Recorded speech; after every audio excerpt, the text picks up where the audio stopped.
Alright guys, welcome to Red Mic TV. We've got a couple of special guests with us today and some returning guests. To my right, we've got... You got Duke, Manchester City supporter through and through. And You got your boy Solomon Tip. Go follow me YouTube. Chelsea fan, Blues fan for life. Okay, done. Yeah, and That's what I was saying. he's here. He said I'm here to stay. You're obviously returning again for a second show. I've been away with my personal club football stuff, but happy to be back and quite a lot to talk about, I reckon, today. Yeah, it's a big one today. Talk about today. Yeah, it's a big one today. So I guess we'll kickstart, obviously, what's sort of been on top of everyone's lips really is the big game last night, which, I mean, finally Arsenal got a win, but was it a big game? Malcolm, what do you think? Look, I'm not sure why we keep calling Man United Arsenal a big game because apart from yesterday, the last couple of years we've been really whooping you boys, so I'm not sure why it's still a big game. But, Daggers! nah, but I was just yesterday echoed everything I said the first show that we're here, that I don't think Ole is a man for the job. I looked at the squad yesterday and the team selection from the get-go was just wrong. Yeah.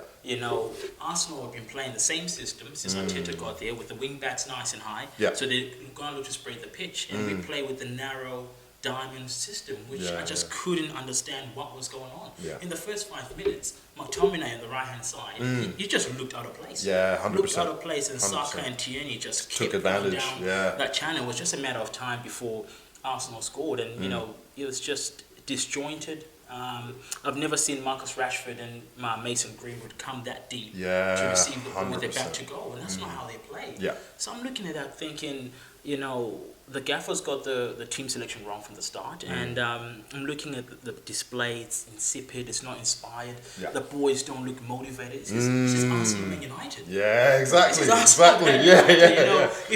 If you're not motivated to play a game of that magnitude, then something's definitely wrong. 100%. Something is definitely wrong. 100%. Do you think that's also down to a changing of culture in what I guess is perceived in today's game? Look, yes and no, but these are top class international players. Everyone that Manchester United side yesterday is an international player. Yeah. So we can't be making excuses for them. I love Pogba to death. I will go to bat for Pogba until the cows come home. Yeah, but yeah. I'm looking yesterday and I'm thinking he doesn't even understand what he's supposed to be doing. Everybody keeps talking about he was so good at Juventus playing as part of a midfield three on the left-hand side. But he had Andre Pirlo in that midfield, and he was a general to dictate things and say, Pogba, you go do what you do. 100%. Yeah. Look at that United team. Who are the leaders? Who's Where are they? dictating? Yeah. Where are they? If Pogba decides to go play up forward and be free, who's going to do the defensive work? Because Fred and McTominay have been the same partnership for how many years now? Yeah. And it's got us nowhere. Yeah, true. We bought Van der Beek, and the guy's played about 40 minutes of Premier League football since he came. Why? And on that as well, I'm not gonna lie, I was watching the Champions League, Leipzig and that. I was watching you boys against PSG, and I'm not gonna lie, I was quaking in my boots hard, man. I wasn't, man. Yeah. No, not at all. Because if you watch the first 60 minutes against Leipzig, it was pretty much the same performance we gave yesterday. 100%. It wasn't until Rashford came in, and we know Leipzig like to press high. And when they did, Rashford had space, and Fernandes had the quality to find him. But before that, it was the same performance as yesterday. And I'm thinking, he's had 100 games, Solskjaer. He's had 100 games to stamp his authority and get in the side. Mourinho in his first 100 games lost 13. Yeah. Solskjaer's lost 25. Wow. We can't say that's progress. That's big At what point, if there's any other manager, they're under the cosh. Yeah. Because it's Ole, it's the player's fault. It's the player's fault. Well, you're the gaffer. It's your job to get the system that suits the players and get those boys to play. Yeah. We haven't won at home for 4 games. Yeah, Sorry, 6 games. 6 games. Six It's long. games we haven't won It's at long. Old Trafford. Yeah. 1 point out of 12 at home this season. And on that, to be fair, I think for me, I was looking at United's away form and their away record. I think this is the first time in almost ever United won, I think, 20 odd games or 11 odd games, something like that, with just consistent wins away from home. How about you boys? What did you guys think of or specifically Osama, what did you guys think of the performance? Honestly, United, Arsenal, that was a big game. I was watching the first 20 minutes, and I'm not gonna lie, I turned the TV straight off. Like, it wasn't. You just got Damn, here. man. Just got here. I expected it to be all in. Like I expected it to be all in. Like both teams going for it. Yeah. But the first 20 minutes, like I was getting bored. I was getting, I was tired. Just turned it off. Went to sleep. Like I thought it was gonna be a 0-0 game. And with the players, like United have a good team. Like they have quality players in their team. Yeah. And yeah, honestly, Ole Gunnar Solskjaer should just leave. Like he is ruining the club big time. And he has like a depth of good young players. Yeah. And he needs to use them. Yeah. Because what I've seen defensively, they have Axel Twanzig, and he is absolutely Baller. he is a baller. Baller. We need to talk about that, man. Yeah, and they're still playing Maguire that free. They're still playing. Like I don't know why they're still playing Maguire after all the mistakes that he's done, And then there's Arsenal. Arsenal. That's a different case. As a Chelsea player, I'm scared of Arsenal. Like I'm gonna say I'm actually scared of Arsenal. Really? Like they're playing some good football, and yeah. They have a good chance of making the top 4 this season. They just gotta keep it up. Yeah. But I hope that they don't make it in. I hope they don't make it in. As a Chelsea fan. Just before we go, but off obviously the last game that you guys played in the Premier League was obviously against United. What did you think of that performance in itself? Not to bring up any drama or anything, There's a bit of WWE going on there, weren't there, boys? But Yeah, we got robbed. That's what I'm gonna say. I'm looking at the camera right now. We got robbed. VAR. I don't think VAR should be in the Premier League. Because it's just ruining football. Like it's ruining football in general. Like every game, there's VAR controversy, and I just don't like it. Yeah, too inconsistent to be honest. Yeah. They should just scrub the whole thing. But you know what though? It's when we spoke last time out, and I said, you look at Arsenal and the way that you guys play. yeah. You have a system. You have a style of play. Even if you may not get the result, you can see There's a what plan. you're trying to do. I'll put the question to you three on the table right now. Watching Manchester United, what do you think our style of football is? Because if anyone can tell me, I'm happy to know. Yeah, honestly, from what I've seen, it's more of a team that is reactive. It's not a team that is proactive. Do you know what I mean? So, like, when you see the guys set up, you're like, are they going to be moving in between the lines? Bruno Fernandes, yes. Are they going to be making darting runs in and about and or behind Marcus Rashford on the odd chance? Yes. But as a collective, it seems like they're reacting to how every other team plays. So, to answer your question, no. And it's people put the PSG performance, the Leipzig performance, when we allow teams, or shall I say, when we look to play on the counter-attack, when we know the opposition is better, we always know we can get in behind and find those spaces. When we have to be on the front foot and take the game to teams, Crystal Palace at home, for example, we can't do it. We can't do it. And the big issue for me is Fred and McTominay in that midfield, right? Solskjaer, after we lost 6-1 to Spurs, that's for another day. He's, I think he's frightened. Yeah. I think he's frightened, so he's had to play 2 defensive midfielders with McTominay and Fred. And Fred, yeah. The problem with that though is neither of those guys are any good in helping us build the play from the back, which then means when Pogba plays, he has to come back inside and look for the ball. When he finds it, where he's meant to be passed, where he's meant to be, he's not in anymore. Exactly. And then now we sit here and say Pogba this, Pogba that, but the players in that midfield are just not good enough. Just not, and he has to find a way. If he can't do it, then I think United cut their losses now. We've got Allegri available, Pochettino available, that's true. At the end of the day, it's got to be done. We saw yesterday, it wasn't working. It wasn't working. Eric Dyer got hauled off after 27 minutes last year at Spurs. Remember that? That's true. It wasn't working. That's 27 minutes, he got done. We waited till till the 62nd minute to make a change at home, and we bring on Matic for Fred. What's going on? How about yourself, bro? What are your thoughts on this? Technically, I didn't watch the match yesterday. I thought it would have been boring. You went wrong. I went wrong because I've seen some of the highlights afterwards, and by the way, it seems one goal in a big game like that. I thought we were going to be a little bit of blockbuster type of game. That's normally used to be in the past, but to be honest, I was disappointed in the game. Big games like that deserve big goals. With the attacking fronts that United and Arsenal has, personally, I think there should have been more goals in this war. And To be honest, I actually preferred Arsenal to beat Man United based on how they've been performing in the Premier League, and I wasn't wrong on that. Yeah, definitely. How did you rate your team's performance? Yeah, look, I'm just gonna be 100 with you guys. Yeah, I'm gassed. Yeah, I am gassed.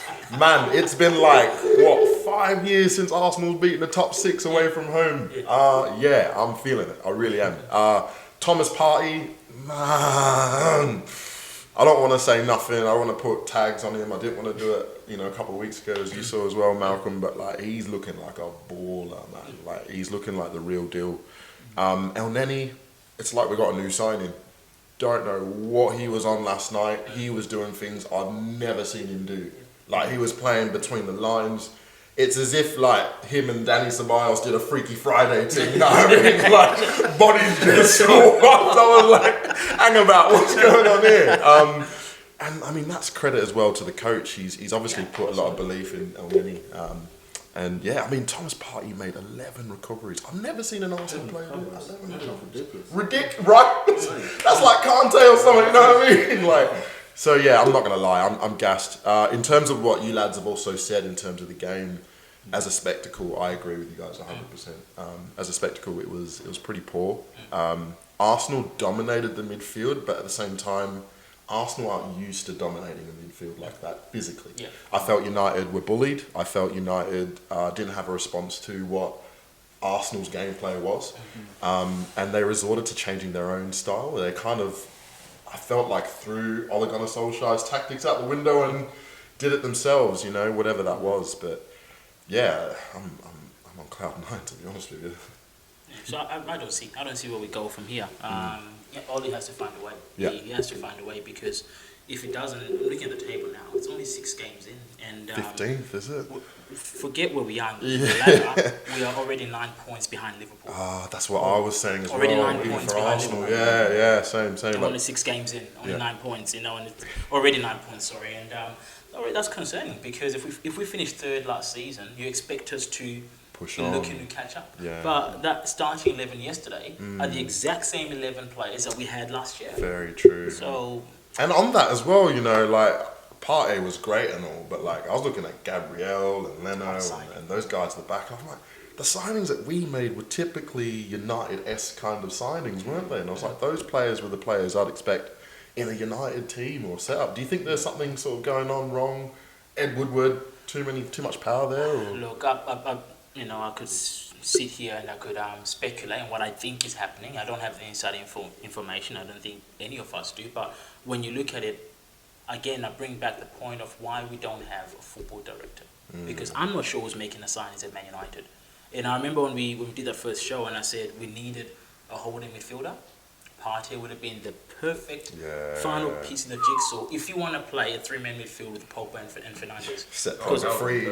Those two can go. Instead, we buy Donny van der Beek, and he's probably a most technical player. Having watched him for Ajax over the last couple of years, especially the Champions League, and he can't get in the side. So I'm thinking, I don't know what's going on at United. The players don't look motivated. They don't look happy. And 6 games in, that's a major concern. It's a major concern. Wasn't Van der Beek meant to be like a replacement for Pogba if he was going to leave? 100%. That's one thing I saw. Like, same. When he did come in, I thought Pogba was going to leave straight away. Look, Van der Beek is better than Lingard. He's better than Andres Pereira. So he adds depth to the squad. But we've got 6 midfielders. 6 central midfielders, and none of them can play as a number 6 in a team that will allow Pogba and Fernandes to play. Very true. So again, who is responsible? Who's responsible for that? That's true. And you brought out Tuanzebe before. We're with Lindelof and Harry Maguire as a partnership. One of them plays, but you need someone who's quick to complement their strengths. I saw Tuanzebe against PSG, shouting out Neymar, shouting out Mbappe. And you're telling me you can't do that in the Premier League? I know he's come back from injury and you gotta, ease him into the side, but he didn't play against Leipzig. Or Chelsea, did he? Or Chelsea. He got rested for both those games. So unless he's injured, but he was on the bench yesterday, which suggests to me that he's fit. So all he needs to sort it out, or he'll be right here on this show with us.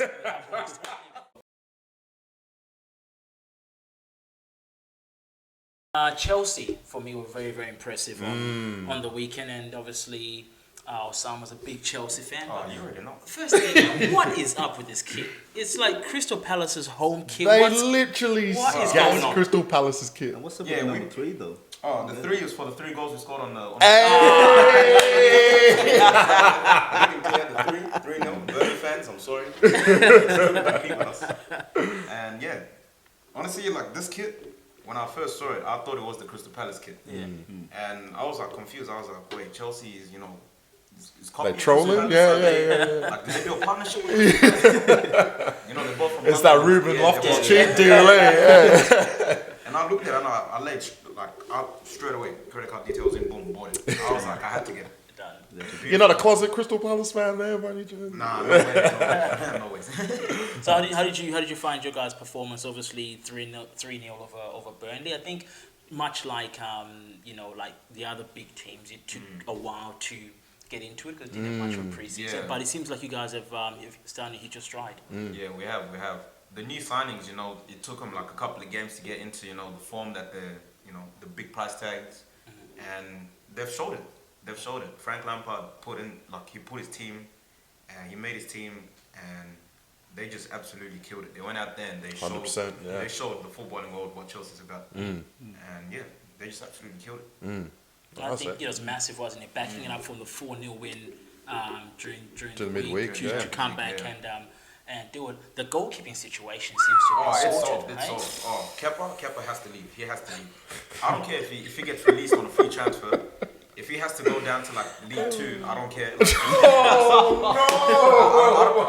Ever since he joined the club, I was skeptical. I was like, okay, we're getting Kepa. People are saying he's gonna be like De Gea. He's competing with De Gea for, back then De Gea wasn't the best keeper, but he still is world class. And he was competing with De Gea for the Spanish national team goalkeeper. And I was like, okay, this guy might show us some potential. And his first season under Sarri, he did well, Europa League. That's true. He won the Europa League. Yep. A couple of good saves during the run into the finals. And That I League was Cup like, though. yeah, and I was like, he was doing well, but I was still Backing skeptical him. about him. I was Oh, still okay, skeptical. okay, I was yeah. there's gonna come a time when he's gonna absolutely just turn into absolute bad. Like he's What not he gonna is be. right now. Yeah. Like, But he's with just- Mendy, how do you feel? Oh, with Mendy, bro, he's staying. Best believe he's staying for a long time. Petr Cech is he's in the team sheet. I don't know why. Well, he's good experience He's good. for him. He's like, better yeah, than Kepa yeah. at least. At his age, he's better than Kepa. So Yo, Kepa is done out he's here. done. Like Chelsea fans hate him. Like every Chelsea fan. Like you can write down in the comments right now. Like everyone hates Kepa. Oh my To be honest, goodness. I'm surprised that he hasn't left after that Sarri situation. Yeah. I actually agree with that. Yeah, I agree with that. Yeah. But doesn't that indicate where player power has come into the game? I'm sitting there thinking, I don't see this ever happening in a Ferguson, Wenger type of era, would it? No way. Goalkeeper telling the coach, I'm not coming off. No. And did he did that to Lampard as well, didn't Did he? he? I swear. I wouldn't have. Not Because I know he did it to there was a League Cup final against, Against Man City. Man City. He did that to Yeah. Sarri, but then there was something going on between him and Lampard. Yeah. We'll figure it out. We'll put it down in the Yeah. comments or something. So this season, I think obviously with the attacking talent you guys bought with Ziyech, Werner, my goodness, I'm excited that he's in the Premier League. What a talent! I think getting Thiago Silva was a big signing for you guys, and obviously now getting Mendy. Do you think that completes your team where you can confidently say we can challenge Liverpool this year? Oh, we're winning the league. Like 100%, Oh my we're winning the league. I'm saying that we're winning the league. Yo. If I run the form continues, no, I'm not being biased or anything. Like if our run of form continues like how we did this during the weekend, and we played the same way we played during the weekend, Liverpool have no chance, especially with Van Dijk out, and their defense is shaky. He's not wrong. We actually have a chance of challenging for the title. You know what? The fact that you said you're going to win the league probably threw me off. But when you said that you have a chance, Yeah, all right. I back that. I back Maybe that. not winning the league, but we have a strong chance of fighting for. Oh, 100%. Yeah. Like, 100%. Like, to be fair, that whole situation with Van Dijk and what's going on at City, sorry, man. Neil, sorry, bro. But, like, you're right. Like, the whole league is in transition. Yeah. Yeah. 100% is. And I think the final thing for me, I'll say with Chelsea is Champions League. Obviously, I think you guys will get out of your group. Premier League, I think you will challenge for the title. Whether you take Liverpool all the way it's a different story. Oh, hopefully Van Dijk doesn't return. Hopefully. January's going to be big, man. Whoever brings in January's going to be big. But the final thing I'll say, we've spoken about Ollie and how he's not good enough. Is Lampard the manager to take this Chelsea team where it has to go? Is he the man? Well, when he first did sign as Chelsea manager, I was super excited. And I was just that day. I can still remember that day, just waking up and seeing Frank Lampard sign. Yeah. And he will take us far. Yeah. But it's just like a certain amount of time, But I don't want him to take too long, or else the pressure will like creep in onto him. Yeah. As other like previous managers have. But like he was grown up, like he grew up as a Chelsea boy. Yeah. And everyone loves him. Every Chelsea fan loves him. And even if he does have some bad performances, like we'll let him pass. Like we'll give him time. 100%. So 100%. he is the man that will take us to riches. And to be fair, like the fact that Chelsea were able to get top four, they missed out on what you guys missed out 2 transfer windows. Oh yeah, that was tough. To do that with a young squad is just. They've got depth, don't they? They've got depth. Yeah, we have a lot of depth. You guys Especially won the in transfer window, in my opinion. Oh. Like that transfer window business. That was mad. forward line, Tammy Abraham, Werner, Havertz, Pulisic. My goodness. Have we even seen Pulisic play? Yeah, it's like a Swiss Army knife in the flipping team. Oh, it's just like career mode, honestly. Yeah, It's just it like is. a career mode It to me. is. Like whatever you do, like you take out one player, there's another good player that goes straight in. The bench is just full of depth, and also the reserves is full of depth as well. No, that's good. Yeah. Good. From one team that looks to be firing on all cylinders to one that's trying to find its place this season, Yeah, Manchester City.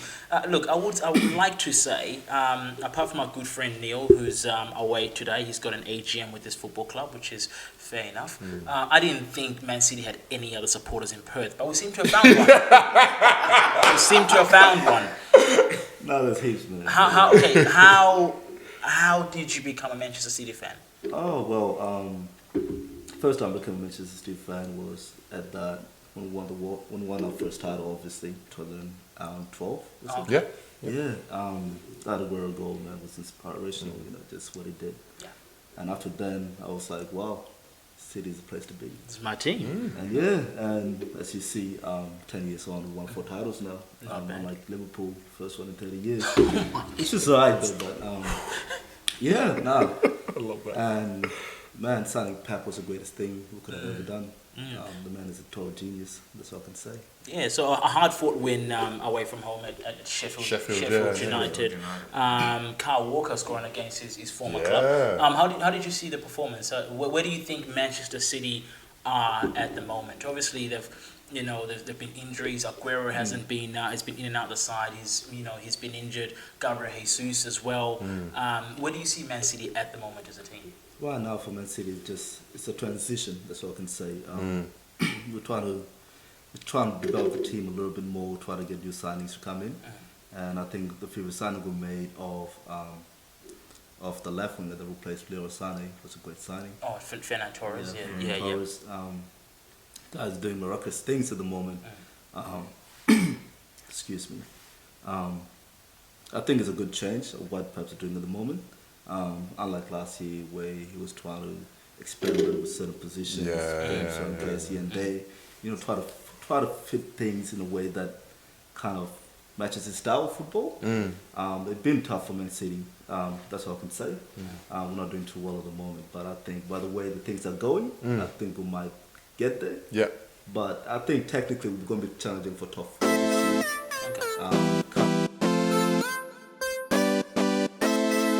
I guess that goes back to Malcolm's question, because Malcolm's question was, do you think they're genuine contenders? Yeah. Not that they're going to win, but no.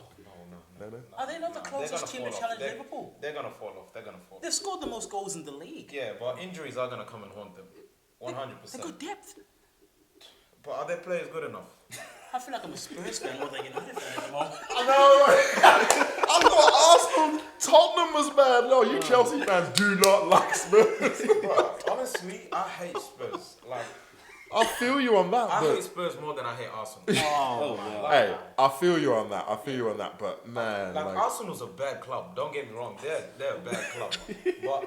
But Spurs, like, come on. Like, what do their fans go on for their club tours? Like, what do they go and look at? Like, what is there to look at for Tottenham? Nothing.